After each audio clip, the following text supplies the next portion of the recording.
up, goons? We're doing a commentary today. It's been a while since I've just kind of sat down and talked, so you guys don't normally seem to mind it. I'm going to talk about a couple things that people have been asking me a lot, and then just a couple things that, I don't know, I've wanted to talk about for a bit. The first two things, at least, are things that people ask me a lot on YouTube. So the first one I want to address is about facecam. Pretty much every time I hit a milestone, people are asking about facecam. Will you do like a face reveal thing? And for a while, I'd actually planned on that, but I kind of turned around on it in recent years. I feel, okay, so these are just like my thoughts or whatever. A whole lot of people do facecam, like so many people throughout just like the basic community or whatever. And there's definitely a lot of people that do it like really well. Like their facecam actually adds something to their videos. It makes them kind of different. And a lot of people put like unique twists and stuff on it. But then there's a lot of people who, to me, it just doesn't really add anything to their videos. I know there's a big group of people out there who say like, oh, I can't watch a video if it doesn't have face cam, and I get it, that's cool.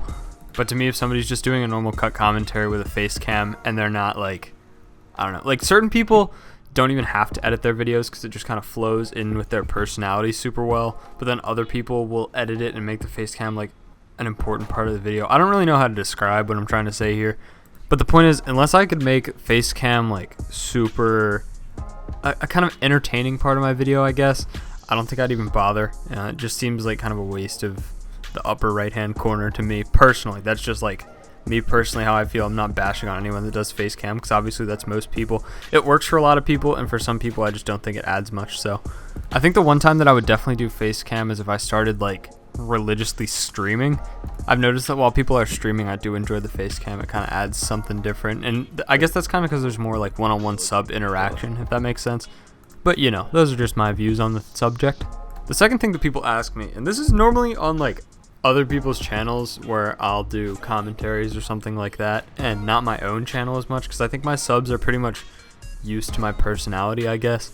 But a lot of people ask me why I sound depressed or like bored as shit when I do my commentaries. And my philosophy behind, like, I know a ton of other people with big followings have this whole thing where as soon as they start a video, they're like super excited, they're outgoing, have bursts of energy or whatever. I call that the T-Mart effect. Because back in the day, T-Mart was like the first kid that brought you Call of Duty tips and tricks by screaming at you. But here's the thing, my channel is pretty much based around me chilling with friends or talking about stuff that I want to talk about and just chilling. I've always had the attitude that like, if you like what I'm saying, stick around. If you don't like what I'm saying, then have a different opinion than me, that's fine. But overall, I've always just tried to have like the effect of just talking to someone one-on-one in a commentary. Like right now, if I was having this conversation with you, there's no need for me to scream at you. So I mean, if that's in contrast to a bunch of other YouTubers, I guess that's fine. But like, I'm not planning on changing that to get falsely excited about stuff just because, like, I don't know, I'm just here to chill. A lot of times I'm more animated, I guess, when I'm in videos that I'm with my friends and I'm talking to other people, and that's just because, like, I'm having fun with my friends. I don't know. I've always tried to be as genuine as possible about, like, just moods and how I act on YouTube and everything. So if people take that as I'm slipping into major depression, then I guess I'm glad that kids on YouTube aren't doctors. So next couple topics are kind of focusing on you guys, actually. First of all, I get the question about 15 times a day, like, when are you doing the next blank with subs? I'm going to try and be doing like open lobby type competition things once a month. People ask why I don't do like weekly open lobbies and stuff. First of all, I see a lot of that stuff as super repetitive on YouTube unless people mix it up. Like the amount of 9v9 videos and stuff like that is just overwhelming. So whenever I do a video with subs, I want it to be something different. I do have a couple ideas, but we'll see how that goes. But yeah, overall open lobbies can be super exhausting. Like every once in a while you get a super chill open lobby, but then the same amount of times that you get that, you get a lobby full of people just screaming for 3 hours. So it's kind of like a back and forth. It really depends on the open lobby. And I'd really love to mix it up more than just BO2 and those kind of games. But honestly, just the way that some of these games work out, it's so much easier to just do BO2. I know everyone's open lobbies are on BO2. But if you've ever been in an open lobby on MW2 or a game like that, you know how ridiculously frustrating it is to hit anything. I don't know why, that's just kind of how it works out, but I will be trying to bring a variety of that stuff to you guys. I'm also going to bring you guys some challenges. If you weren't already aware, we're doing like a big summer montage thing, and I am going to make sure that there's a possibility that you guys can get into that. I'm gonna do a challenge per probably every 2 weeks or a month. I'm either gonna do like a big one monthly for the rest of the summer, or I'll do like little ones every couple weeks. I also might have a Twitter exclusive challenge, just because I don't have like a huge Twitter following, and I might make it like, I don't know, I might make like a special challenge for that, just to kind of reward some of you guys that are following me on all types of stuff, I guess.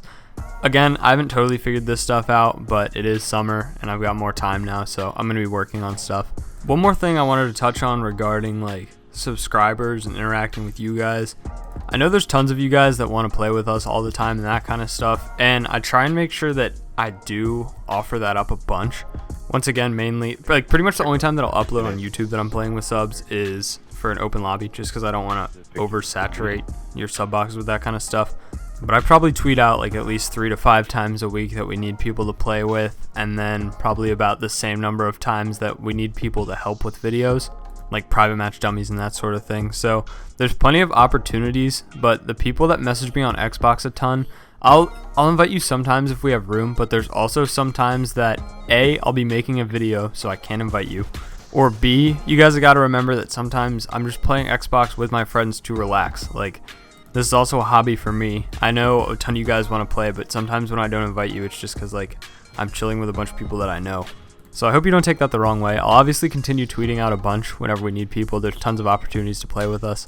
And contrary to like popular belief, I guess, a lot of the people that we've played with before or who have set up for us for a while have ended up becoming people that we play with pretty frequently. It's not like impossible to do that. But those are just kind of my thoughts on the subject, I suppose. Every time I make a commentary, I don't mean to make it this long, but I guess I haven't done one in a while, so it's overdue, I guess, for a long one. I have a couple of videos coming, some really creative series that you guys will not have seen anywhere on YouTube before. I've got some collabs with other people going down, and overall, I'm just excited to bring you guys this stuff. If you sat through a whole 7-minute commentary of me talking, I really appreciate it. Thank you guys so much. I'll see you in the next one. Later.